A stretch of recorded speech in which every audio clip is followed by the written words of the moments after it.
Good morning, good afternoon, good evening, depending on where you are um, calling and joining us from. Welcome, everyone. And I usually sort of like to say it in various languages, from Benvenido and Bienvenue or Caribou. And it's a pleasure to see you. And we're very thankful to have this wonderful group of panelists to talk about something that is critical. As much as people tend to underestimate the value of it, love is essential, love and caring. Now, moving on to our conversation. I want to thank our speakers again, and I would like to first sort of like set the stage. We've been having this conversation, raising issues in terms of what are some of the issues that are bothering us? What are some of the critical issues that we should be addressing? Whether we're talking about faith-related issues, whether we're talking about issues that are impacting communities and the world in general. And this one is actually the last of the series. And I think it's actually very good that it's addressing something that should be central to our lives, to our approach, and to everything that we do, which is about love. I want to sort of like use this quote: "When the power of love overcomes the love of power, the world will know peace." It's by Jimi Hendrix. And right now, I mean, never mind the COVID pandemic, we are in a juncture, we are at a crossroads, and we're facing, I mean, we just have to wake up in the morning and check the news. And we're talking about, if it's not Palestine, we're talking about Ukraine, we're talking about South Sudan, Niger, Congo, Haiti. It is all over the place. Myanmar, Ecuador. We're talking about, in the US, I mean, everywhere that we're talking about issues in terms of hate, conflict, climate change, migration. It's overwhelming. And as it is, we keep looking, depending on where we're at, we keep looking for the silver bullet and for elaborate solutions. And in this chaos and in everything that we're looking at, we have to ask the question, is love the answer? So right now, never mind, I'm trying to set up the stage here, but we have three great panelists that are going to sort of like discuss and address this one question. Is love the answer? Let me take a few minutes to introduce them. First, we have Sister Simone Campbell, who is a Roman Catholic sister of social service, a religious leader, attorney, and author with extensive experience in public policy and advocacy for systemic change. She's the co-founder of Understanding Us. I am not going to read the entire bios because they are amazing. If you want to check them out afterwards, or if you have read them before, you know what I'm talking about. And hopefully that's why you're here. But I'm just going to give you a little bit of a sense in terms of the introductions. So now we also have Brian McLaren, who is an author, faculty at Center for Action and Contemplation, speaker, activist, public theologian, a former college English teacher and pastor, is a passionate advocate for a new kind of Christianity. All I can say is, like, Brian, we need it. And we also have, last but certainly not least, Lina Srivastava, who's the founder of the Center for Transformational Change. She's a strategist, advocate, and producer who catalyzes system change by combining technology, culture, and art alongside NGOs, global institutions, and independent media creators. So, you can see that we're going to have an amazing set of conversations here and presentations. Without any further ado, let me start with Sister Simone. Okay, Sister Simone, from your point of view, is love the answer? Or is faith the answer? And having said that, in terms of love and faith, could they and should be one of the same thing? So you have the mic. Thank you, Marie Rose. And it's an honor to be together, especially with this panel. What a treasure and what a great opening. You know, as I reflected on love as being the answer, I think too often in the United States, we see love as either a Hallmark movie or some dramatic moment. But I think the thing that I've learned after a lifetime of advocacy in a variety of settings, I'm a lawyer, I practice law, I advocated on Capitol Hill, and all our work was about convincing someone to see the world as we did or to make choices in light of what we saw as good for the people. Now, as I reflected on that, what I realized was, yeah, it was rooted in love and a care for those who are too often left out. But when I looked at our Christian scriptures, what I saw was that, yeah, Jesus talked a little bit about love one another, but what he more often did was to go towards people and ask questions. What do you need? Why are you concerned? What's going on? So that love got expressed by opening himself to the needs of others.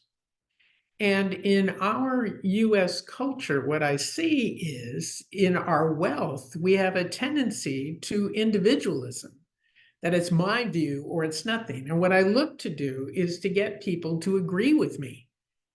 And that's not love. So where I have spent my time since leaving my job at Network, a National Catholic Social Justice Lobby, is trying to cultivate what I think love's virtue is, and that's holy curiosity. That I am secure enough in myself, in my faith, in my rootedness, that I can be curious about others. And here is where I think we can weave together our society. We have a chance at it. And what I've done is to go places where I'm ignorant. I don't know. I need to learn. And so last summer, I went on a road trip and went through the South. And stopped. Excuse me, are we okay? Okay, so I went through the South, going to bookstores, using my books as a way of, going to a bookstore, having a book reading. But what I did was invite people that came to explain to me, educate me about what does it mean to live in the South. Because I'm from California, I don't know anything about the South. And what I learned was an amazing gift of concern. But I also learned that one of the big challenges is people from the South don't travel north. And people from the North don't travel south. So we don't know each other. And so what I've learned is this call to holy curiosity, where I am challenged to open myself to what I don't know and to admit my ignorance. Now, isn't that freeing? Because so often we feel like we have to know everything. At least I feel like I have to know everything. I'm a lawyer. I'm this, I'm that. I'm a Catholic sister. I should know everything. But the fact is, we're ignorant. And so the freedom of admitting the fact I need to learn has been a gift that I think is quite related to love. And what I've realized in that is the virtue of holy curiosity is the anchor for what I think we need to do as we move into the future. So this holy curiosity also led me to rural communities across the country. And I'll never forget being in Missouri, out in the farmland, and learning about the fight over the hog farmers and a variety of other things. And this one woman said, you know, you city folk, you can go to a protest, you can go to a demonstration, and you're anonymous. There's no consequences. But here in our community, if we had a protest, everybody would know there's a consequence. And then she said, you know, we're not conservative. We're just careful of our relationships. And it made me realize that our context for how we exercise our care is critically important. And that though I'm a city girl, I don't know anything about rural living except what they taught me, but my judgments come from my experience, and my judgments can be harsh against people who are different from me. And so holy curiosity draws me to wonder about other people's context, other people's setting, other people's awareness. And that tour, both of the South and the tour of rural America, lifted up for me the fact that we share common concerns. Everybody wants to belong. Everybody wants to be a piece of community. Everybody wants to have a sense of security. But the expression of that can be so different. And so the question for me became, is my love big enough to allow for difference? Or is my love such that I demand everybody's like me? Well, quite frankly, the world would be pretty boring if everybody was like me. But the challenge of being open to other ways of expression, I think, is the heart of this. And so as a person of faith, where love is the answer, love is this, love is that, love is not flowery. Love is hard work. Love is curiosity. Love is being engaged. Love is putting down my predetermined ideas that I really think you would be better off if you believed. To see, how is it for you? What's going on? And to have a curiosity that's bigger than my definitions. So I want to end with a story that comes actually from 2012. And some of you know I did this thing, Nuns on the Bus. But when we were in Cincinnati before our gathering on a hot, steamy Cincinnati night, this couple, Jeannie and Lynn, came to our event. And they came directly from Jeannie's sister's memorial service. And they brought me this picture. And I'm going to hold it up. I hope you can see her. This is Margaret. Margaret died because she didn't have health care. This was just before the implementation of the Affordable Care Act. And they brought me Margaret's picture because they knew Margaret would want to be part of our work. And so I have carried Margaret's picture with me. She's inspired me. She's kept me going for the full implementation of the Affordable Care Act. Because if the Affordable Care Act had been in effect when Margaret was sick, she wouldn't have died. But by the time she finally got literally carried into the emergency room, she was terminally ill. So Margaret has fueled my passion for the expansion of Medicaid. No more Margaret should die. I've said that all over the country as I did my advocacy. But what happened in the process was that I got woven into their family. And so 2 years later, I was getting ready for another rally. We were in Kentucky. This woman comes up, puts her hand on my shoulder and says, "Oh, Sister Simone, I'm so-and-so. I'm one of Margaret Kistler's sisters. And I just want to thank you for helping to heal our family." And then she turned around and walked away. And I was like, what? So I ran after her. And what it turned out was the family had turned on each other. You know how that is when there's a death and you feel like it could have been stopped. And they were blaming each other. Well, you should have gone, looked at her. You're a nurse. Or, well, you got money. You should have gotten her health insurance. Or, well, you're closer. Those kinds of things, you know what families are. They love, but it's so painful. They've got to find a way of expressing anger at this senseless death. Well, what happened was, because I spoke about Margaret every place, they found that Margaret's death had a meaning that was bigger than the pain that they were experiencing. And my speaking of her then wove me into their family and gave this senseless death meaning, and therefore their family peace. In some way, they could express love for each other. And so, what I want us to know is that if we're curious about the people who are impacted in our lives and in our worlds, that's going to have a ripple effect that's so much bigger. And it's rare that we get someone to tell us that it did have an impact. But that holy curiosity, sacred gossip, sharing a perspective, but more importantly, receiving other perspectives, is the way that we can weave together the really frayed fabric of our society. We can do this, but it requires us letting down our guard, being curious, and appropriately gossipy. I believe that is the source of a faith and a love that might be able to help our beleaguered nation and our world. Thank you. Thank you, Sister Simone.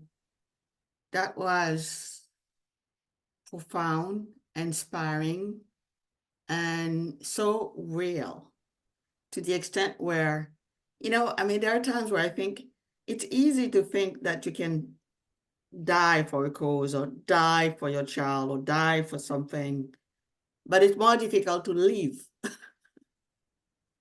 with people and go through all of the complexities and the feelings, from disdain to resentment to everything else, and continue building a productive relationship.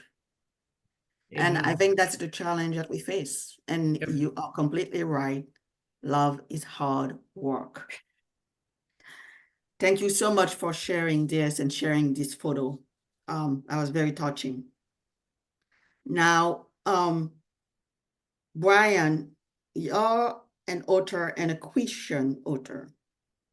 And I want to ask you the same question. And basically, what do you think? What has been your experience? Is love the answer? And, I mean, it's kind of interesting. I just want to say very quickly that every time that I say, is love the answer, there is a part of me, I hear like this nagging voice is like, ooh, isn't it Pollyannish? Which is where, I want to go to what Sister Simone said. And it's like, it is actually very hard to love, to truly love. So it is not Pollyannish. At any rate, moving forward, Brian, please tell us. Well, first, what a pleasure to be with you all. And thank you so much, Sister Simone, for that opening. Marie Rose, I think you're right. There is a suspicion that we have about love being the answer, because everybody loves somebody. We try to love our families. We try to love our community. I had an experience over the last 20 years. It's been an unfolding story, still continuing to this day, that helped me see that maybe it's not just love, but it's love beyond. It's a love that stretches beyond our easy, comfortable barriers. I was invited back around the year 2000 to visit a country I could not have even found on a map. It was called Burundi, a small country in Central Africa, about the same size and population as the state of Maryland in the United States. A Burundian fellow named Claude Nikondeha had read a couple of my books and was visiting the US and said, I think your books are relevant to our situation. Would you come over and speak? I said, I'd be glad to come over, but I'd much rather, it's so funny what Simone said, we didn't plan this, but I said, I'd much rather come and listen than speak. I feel like I have a lot to learn, and I'd be honored to come.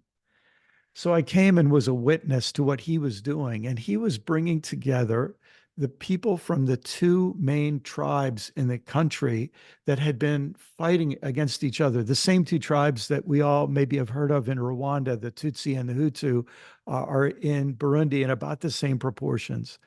And from the colonial times, the colonizers, one of the ways they kept power is by pitting the different tribes against each other. And so there was a rivalry between the Hutu majority and the Tutsi minority, and the colonizers had played with that competition. And so there had been a series of genocides, as with in Rwanda. And they were, this was actually, a civil war was still officially going on when Claude invited me to come. And what Claude was doing was bringing leaders, young leaders together from both tribes. And he was especially bringing religious leaders together.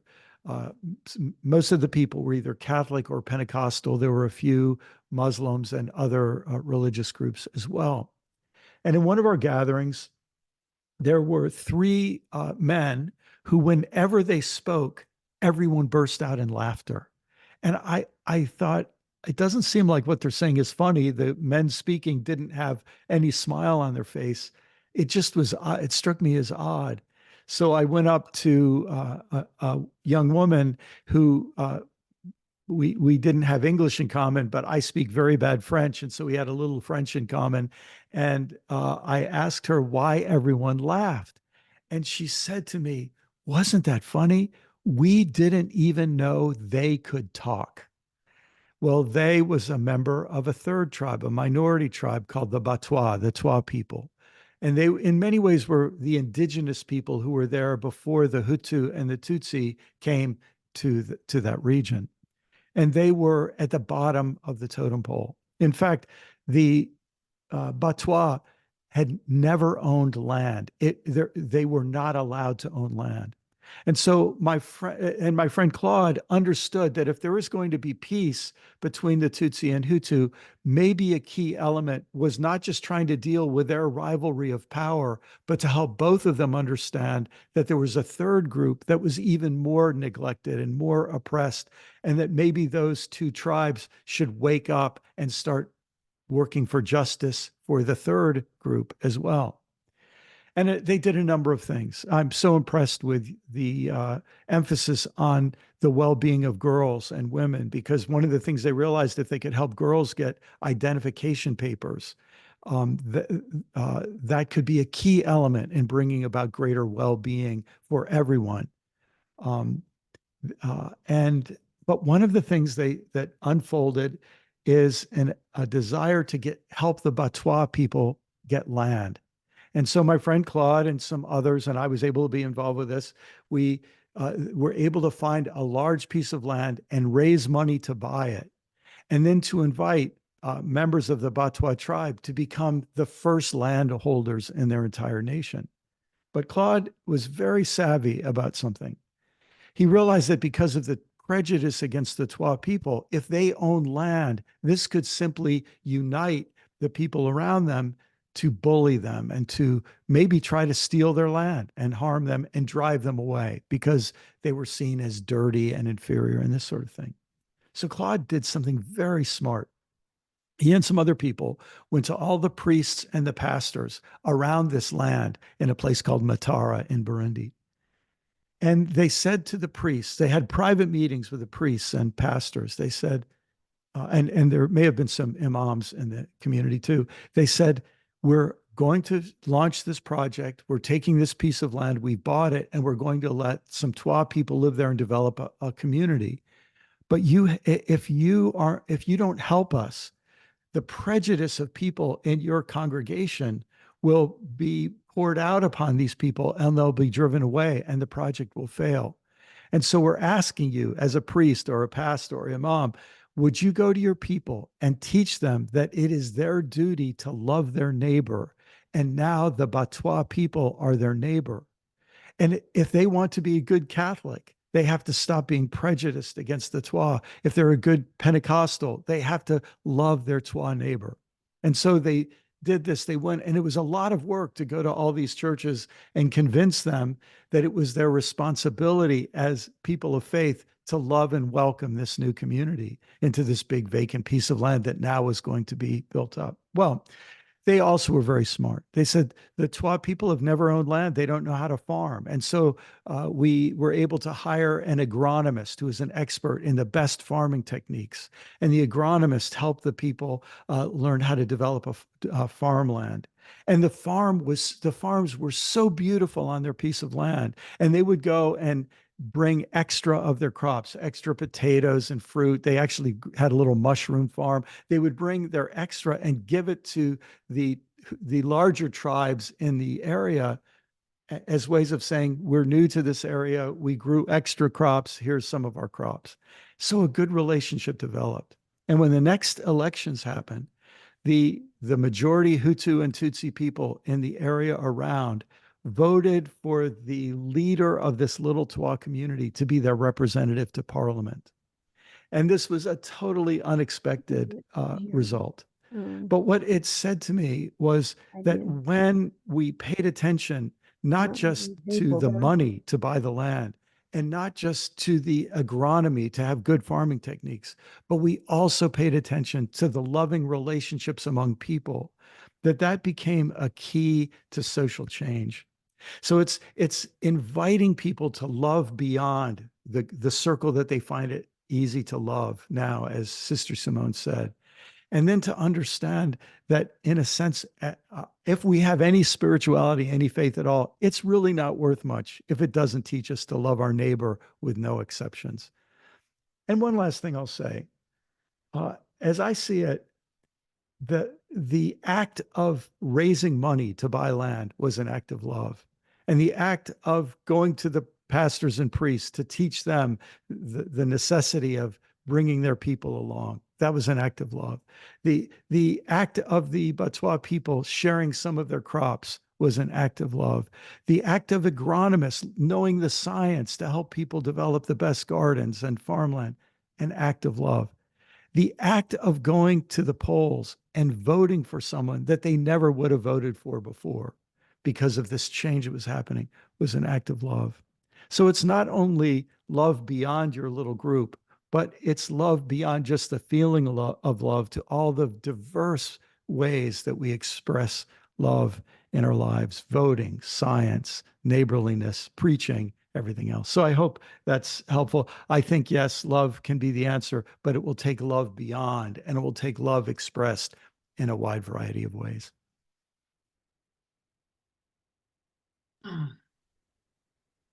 Well, I was right. This is a wonderful conversation, and this is so enriching, and it's feeding my soul. And when you talk about love beyond and beyond our little group, and instilling love into everything that we do, it reminds me going to Barcelona, and there is Familia Sagrada, this amazing cathedral that brought tears to my eyes. And Gaudi, the architect, has this quote, and I'm trying to remember it, but basically saying, never mind technical skills, it all starts with love. This is love that matters. And for me, I mean, given the amazing genius of that man, for him to be able to say that this is what's at the core of his masterpieces is just amazing. Thank you so much, Sister Simone, Brian, and now, Lina, you're the founder of the Center for Transformational Change and a social change leader with decades of experience. You've dealt with so many different organizations, and you go across different sectors. And the vision of your center is one that's very much needed nowadays. Actually, if it hasn't ever been not needed. So I'm going to ask you basically, what is your view of love? Many in our field are turning to technology and AI as the next magic wand, as conflicts migration, and inequality escalate. Okay? And I know I worry about it. I worry about it because, you know what, we're always trying to oversimplify. Don't get me wrong. If we can get shortcuts, that'd be wonderful. But the reality is that we cannot. So, is love the answer? What is your perspective, Lina? Love is indeed the answer. Love is one of the answers, shall we say. And as Sister Simone and Brian have shown, I think there are no shortcuts to justice, right? So I just want to thank both of you for your comments. Thank you so much to everybody for joining, and Marie Rose for inviting me to speak here. I bring the secular voice to this. I was raised in a Hindu family, but I was not necessarily raised with a tradition, right? We were just, my parents would practice. And I find that religion forms very little part of the work that I do. I'm interested intellectually in sort of the heterodox nature of Hinduism before it was politicized into what it is right now in India.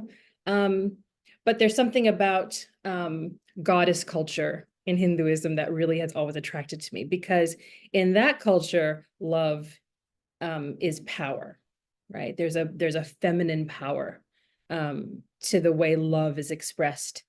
And the work that I do at the Center for Transformational Change is about power and shifting power. It's about whole-scale transformation of systems, right? So it's about systems change. It's about looking at systems around climate or displacement or gender and racial inequality that need at their core, at their systemic level, to transform towards justice and equity and mutual care. So when I think about the question of love, I'm thinking about questions of power and connection and mutuality and solidarity. And that's the way I think about those questions of love. I'm also a former attorney. I love recovering attorneys, Sister Simone. But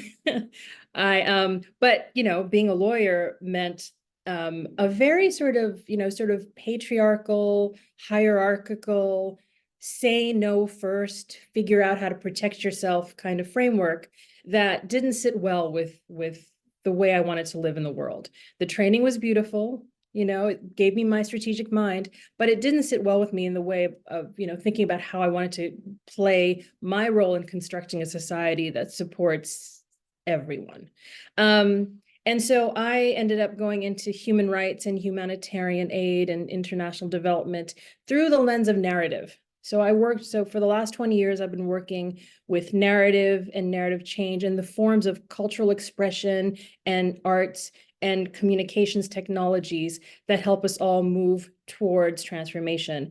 And a few years ago, I got a grant from the Rockefeller Foundation to start looking at what kind of leadership it takes to transform communities and neighborhoods and societies, like whole-scale societies. And I came up with this framework that was very imaginatively called transformational change leadership, that explores a new form of leadership, right? It's about, it's based in care, joy, collective action, and mutual aid, so that leadership is not the top person, usually the white man in headquarters or in, you know, in a political office, but it is about communities leading their own change. And what does that look like in practice, right? So we have, you know, a number of examples, anywhere from like, you know, a man in Port-au-Prince who's working with children to sort of recast their physical space and help them think through, you know, choices towards cultural expression as opposed to violence, all the way up to like, you know, a bank, a community bank in India that services hundreds of millions of women who are in the informal, not hundreds of millions, tens of millions of women who are in the informal sector. And, you know, when I was constructing that framework, I wasn't really thinking that much about the question of love. I was thinking about all those other questions that actually form the basis of love: connection, joy, collective action, mutual aid, all of those things mean that you have to love beyond, like Brian said. You have to love beyond your own sector, your own framework, your own community, your own neighbor. You have to love beyond. You have to sort of say, you know what, this isn't just about me. This isn't about my care. When we look at what's happening right now in the world, and as Maria-Rose, as you pointed out, I work in technology quite a bit. The way the world's being constructed right now, politically, in the tech sector, in the media sector, it's about profit over people. It's just, that's what it is. And when I look at what's happening in AI particularly, right now, we're talking quite a lot about artificial intelligence and what it's going to, how it's going to transform society.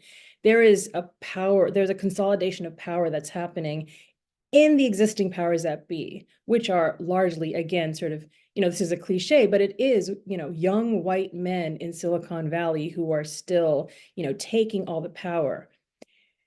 This is going to transform our society even further. It's going to create more inequality. So we sort of have to head this off at the pass, right? 2 years ago, I was teaching at SVA in a master's program called Products of Design, which is, designers of systems, products, technology, things like this. And I made sure that I included in my syllabus the book by Bell Hooks called All About Love, which is not normal, sort of reading for designers. But I wanted to make sure that these designers, when they go into the world to design our systems and our products and our technology, that they are using love as a basis, not, a strategic framework or a, sort of a design methodology that is about imposing design onto someone else, right? I wanted to make sure that they're thinking about community-centered design. I wanted to make sure they're thinking about narrative that comes from the community. So I just want to read, sort of a piece by a piece in the Commons Library describing what Bell Hooks says about love. So Bell Hooks sees love not as a passive emotion, but as a verb involving intentional actions like care, commitment, knowledge, responsibility, respect, and trust. Love for her is crucial for communities challenging oppressive systems. Her work rejects the commodification of love and emphasizes its transformative power in personal and political growth. That to me is the core of love for social justice, right? And that's how I try to bring that concept into the work that I do, into the community-centered design that I do, into the ethical narrative construction that I do, in thinking about new forms of leadership, new forms of community, and how communities engage with each other. So I'll just end with a little story about one of the projects that I worked on. So I was the social impact strategist for a project called In Plain Sight, which over Independence Weekend in the United States in 2020, we sent up planes into the sky to sky-type messages of hope and resistance and anger and joy and love over privatized detention centers for immigrants who were coming from everywhere, right? Mostly over the US-Mexico border, from the southern border. The US, we have this narrative, right, of being the melting pot or the country that welcomes immigrants. That has not been the case for a very, very long time. And the narrative that immigrants are bad, or they're coming to steal our jobs, or they're going to change our way of life, especially as a woman who is the child of immigrants and who occupies the world in a skin that isn't white. There's a sort of sense of being othered all the time, primarily in the United States at the moment, also in like Western Europe and such.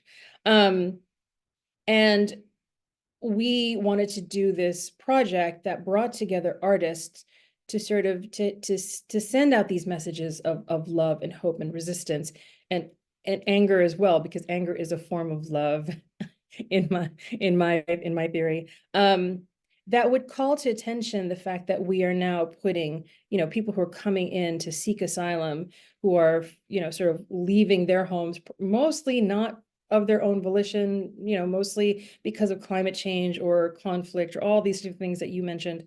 And we are putting them into privatized detention facilities, or we're deporting them wholesale. We are not approaching that issue. We're not approaching migrants. We're not approaching immigrants. We're not approaching asylum seekers with any kind of love whatsoever.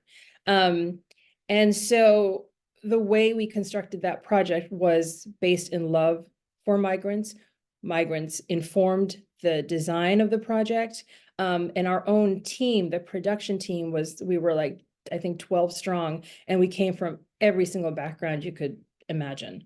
Some of us were undocumented, some of us were non-binary or trans, some of us were, sort of like artists, some of us were strategists. We all just came together, and in about 8 months pulled together this project, which is ongoing now. It's still ongoing, and I'm now executive producing a documentary about it, which hopefully will come out next year or so. So,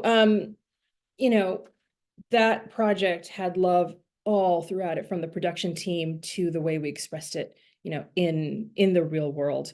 And that was then connected to real world action on the ground, that raised money for, say, Haitian Bridge Alliance, right, for Haitian migrants and such. And so that the entire core of that project was love, and that's the way we're proceeding with the project.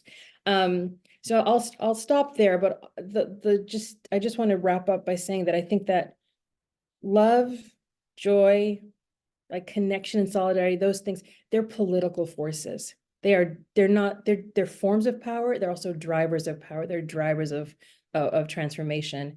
And so, to your question, yeah, love is definitely one of the answers. Thank you, Lina. I think this is more food for thought. This is more enriching insights. And I think the creativity that you bring in your projects, I think you talk about love being one of the answers, but I think about love as being multifaceted, at the core of everything that really needs to be, as in so many ways, if you really love, you take a stand, and you resist, because it's very difficult to take stands, and it's very difficult to continue promoting change while the status quo will do everything, including pushing you down and annihilating you. So in so many ways, everything that we do that really matters is a labor of love. It's something that Brian has talked about. And Sister Simone, you talked about all it was about asking. And it's so funny how we just assume so much in our world, and we don't listen and we don't ask. We just assume that we know. And Lina, you talked about othering, or as someone, who doesn't live in a white skin, like I do. I don't live in a white skin. Very often you feel othered. People making assumptions, discounting you, not seeing you as a full human being. All of that are failures not to love, not to care, not to understand, not to listen, not to value, and not to connect, as you talk, Brian. So I cannot thank you enough for spending the time and the energy of sharing all of this wealth of wisdom, stories, narratives, and inspiration with us. And now what I would like to do, as we have a few minutes, I would love to invite comments and questions from all of you. If you have a question and a comment, please speak up.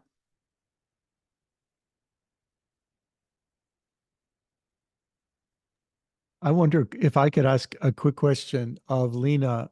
Lina, I was intrigued that joy is in one of your areas of emphasis, and you talked about joy being related to power. I'd love to hear more about that. Sure. I think joy is political. So a few years ago, I was invited to be part of a discussion group around narrative strategies, health equity, and racial justice. And, we were talking about what would it take to create community. And I said joy. And that was my answer. And a number of people were like, no, that's so frivolous. Like, what are you talking about?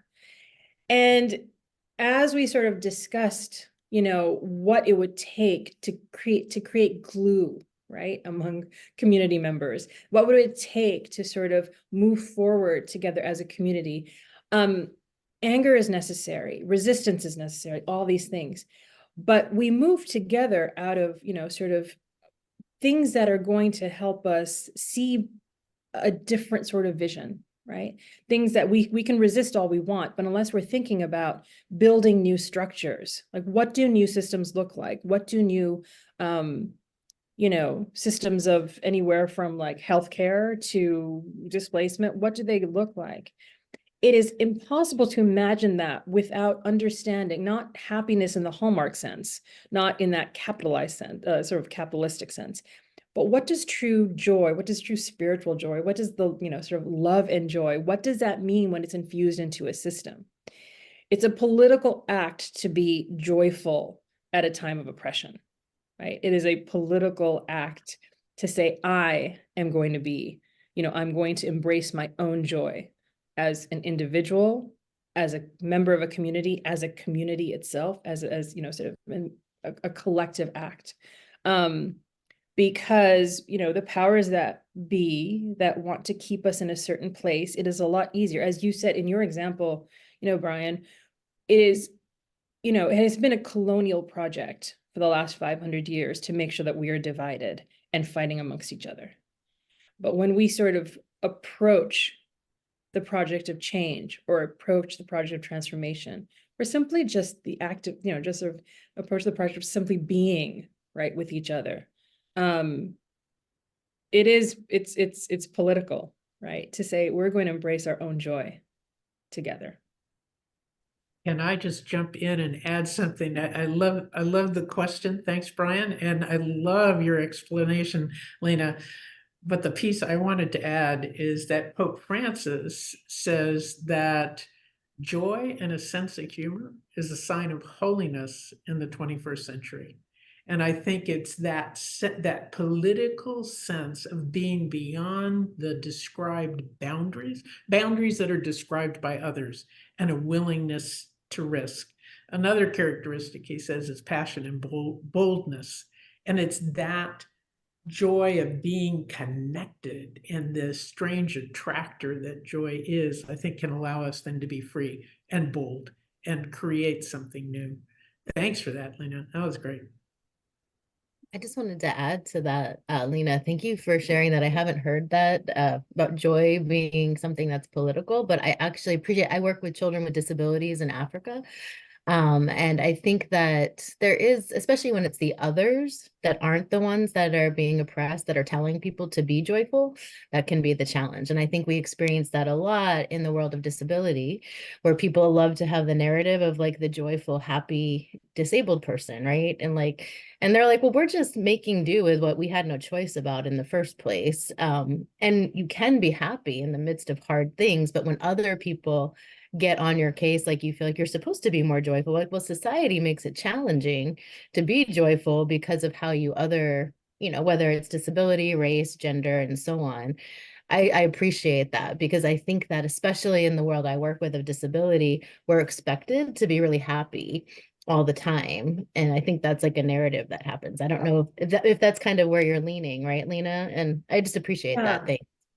Also, that's one of the reasons that I try not to use the word resilience too much, where in the world of like international development, primarily, we use the word resilience a lot, or even like, the stories like, every GoFundMe, right, in the US or in Canada is like, oh, look at these people with their resilience. It's like, they wouldn't need to be resilient if we hadn't like, screwed up the system in the first place, And I think, every piece of individual resilience is an unkindness, right? Expecting people to be resilient in the face of like massive oppression or, massive loss and things like that. I mean, yet are resilient people do we want to sort of create a collective resilience? Yes, absolutely. But individual resilience, I think, and individual joy, in the face of oppression is just, it's a narrative that I don't want to see moving forward in the 21st century. Having said that, I think joy that comes from within a community or yourself that is not imposed from outside, from that hallmark kind of like happiness, I think is deeply powerful. Connecting with that, Lina, I see joy and freedom as married. Joy to me, joy comes from a sense of freedom, above and beyond the fray. As Brian said, love is beyond. And that I think you see, when you're above, you get a better view. You get an aerial view, and you can see. I've often flown, cross country, and you see, looking out the window, you see patches of cloud, and you can see the rain below. But just outside there's sunshine. And I say, oh, that's like life. If you can get high enough, if you can get above the fray, you know that there's not everything is black and dark and rainy. Yeah. I like, and I think Sister Simone can speak to this much better than I can, but I usually I lean into liberation frameworks, like collective liberation. So I feel like in this country, in the United States, the word freedom has gotten a little bit has had acid thrown on it. It's been weaponized, in a lot of ways. And I think, the question of liberation, I'm fascinated by liberation theology, as much as I'm a secular person and don't practice anything, but I find it interesting. And I'd love to hear from you, Sister Simone, what you think about the question of liberation within, or from Brian, like, what does liberation mean? But in the secular sense, it means sort of the, sort of what you're speaking about is the ability to sort of, individually and collectively express ourselves and to cast off, the chains of oppression, metaphorically speaking, and sometimes, the actual chains of oppression. But yeah, I think love and joy and liberation are all deeply, deeply connected, and they sort of form the basis of mutual care and solidarity in society. I have to say that I have my reservations about the term freedom too, because I remember I actually wrote a poem toward the end. It said, freedom is not free. And that's the reality of our world. And it's interesting what you said, Diane, about the perspective and stepping back. But I think it also, a sense of perspectives, I think is what we need, because in terms of having it, if we are not comfortable in our skin, which means in so many ways, we have to understand our interaction with the systems. We have to understand the dynamics of oppression, and if we're part of a marginalized or oppressed group, understand that it doesn't define us, in order for us to be comfortable in our skin and centered and experience a certain level of peace. And none of that is easy and simple. But at any rate, not to get on my soapbox too much, questions and more comments in this conversation, I feel like I could keep on going, but we do have to stop in a few minutes. Questions and comments, anyone?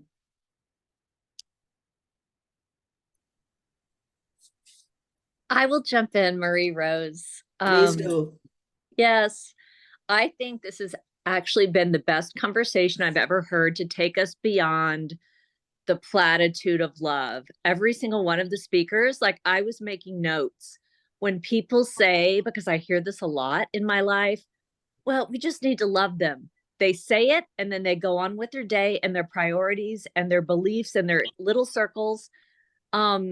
Just to make us move, like each speaker has said, in a way beyond making it a verb, making it expressed, like breaking it down into blocks. I just loved this perspective. I don't really have anything except I'm just invigorated to have a way to respond when people throw out love and want to go about their business.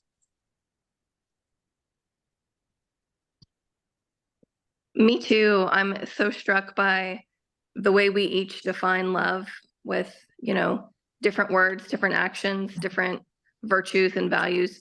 Every single one of us, I haven't heard anything that's passive or weak. We're on the edges of like strength in all of our, facets of society.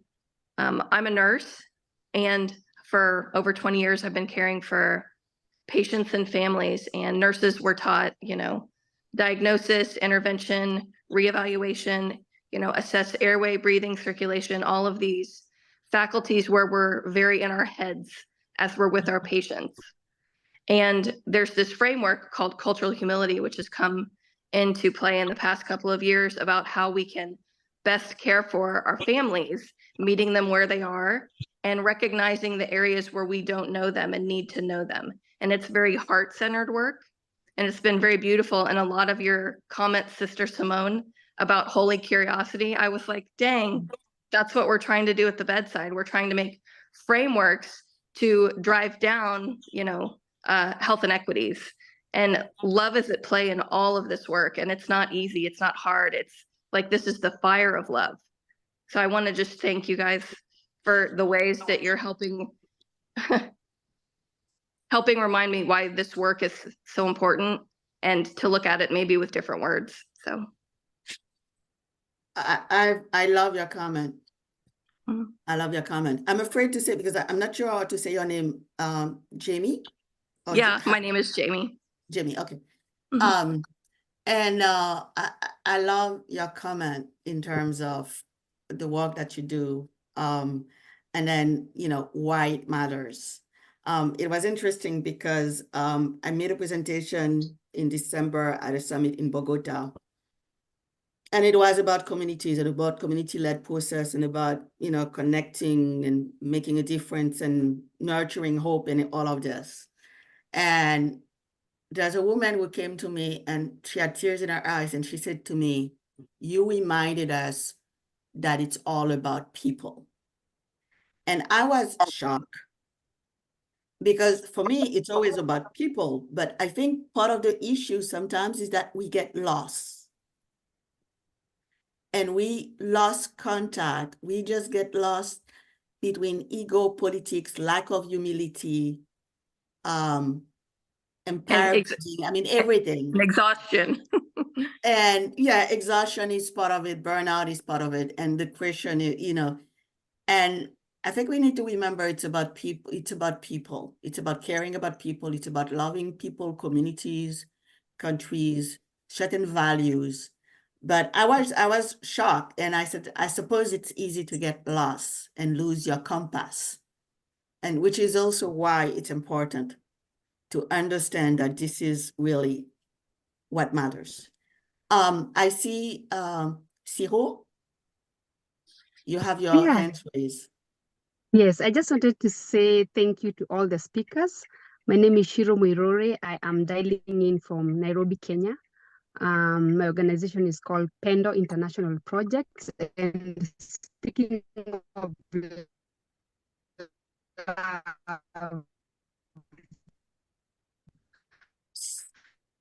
Okay, Siro, you're breaking down your signal. You froze. If you can put it in, I don't know if you hear me, if you can put it in the chat, even though there's a question before that, we can get back to Pendo you. is a Swahili word for love, and the work that we do with the children. Oh, can you hear me now? Okay, I'll put it on the chat. Okay. Well, we're going to be running out of time. Leslie? Hi, please pardon me on the road. I just want to thank the speakers, but I find it so powerful that you have broken down into vernacular what politicians are trying to do. Is especially to Sister Simone, what are the possibilities of just use language of love and joy to get across to these people on the hill what the ordinary person on the street is just looking for, So rather than using all these etc. language of strategic impact and all, show the social impact of all of this, how it's changing communities, how it's, empowering their agency, and how they need us to give them the conditions that are important, as part of our social commitment for them to do more. So my question is, what do you really, do you see a possibility of teeing this up for its transformative potentials as a vehicle for political purposes? What a great question. I think that's sort of the challenge of our time. And the fact is that politicians are more concerned with their next election usually than they are with the stories of real people. But I think the thing that in my lobbying that I do is invite them to come, and when I say, come meet my people, I'll bring you stories, but come meet my people.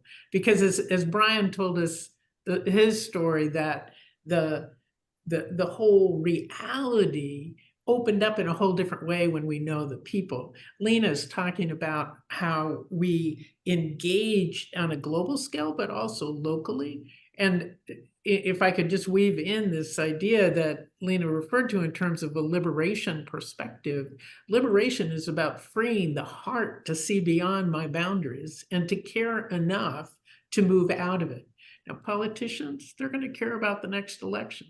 But what we need to do is to weave the election together with the needs of our people and ensure that they come meet my people, and in that process, let them be transformed with a bit of curiosity. Because too often politicians go and think they have to come with the answers.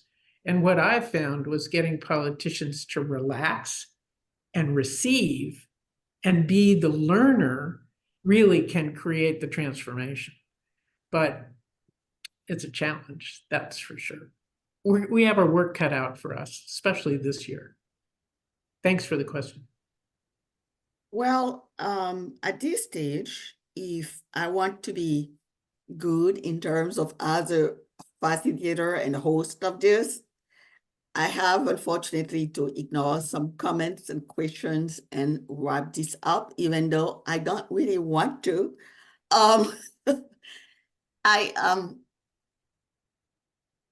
I think that this series could not have ended with a better conversation.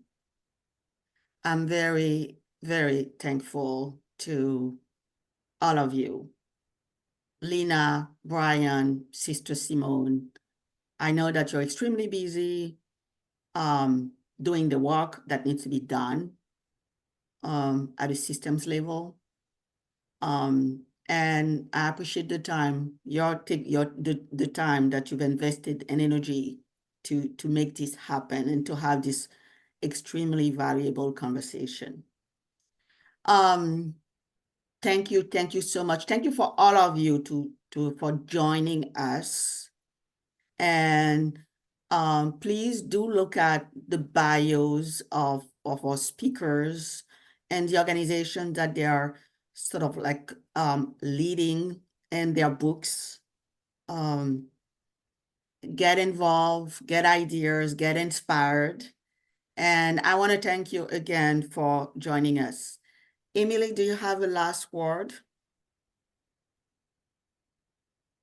Well, actually, I do. So we began in the liberatory, restorative, and motherly current of the river.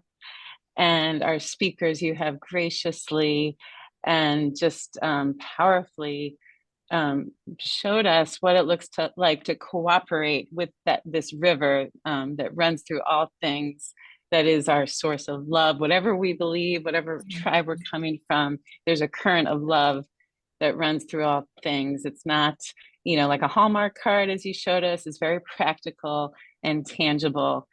So thank you for that. And I guess I will send us on our way in this current of the river with a verse from Isaiah. For this is what the Spirit says: I will extend peace to her like a river, and prosperity to the nations like a flooding stream. And you will be nursed at her breasts and carried in her arms. You will be held on her lap. May we together be this current of love in our world in very tangible ways this day, this week. Many blessings to all of you, and grateful for all of you being here together and doing this work together. Amen. Thank you.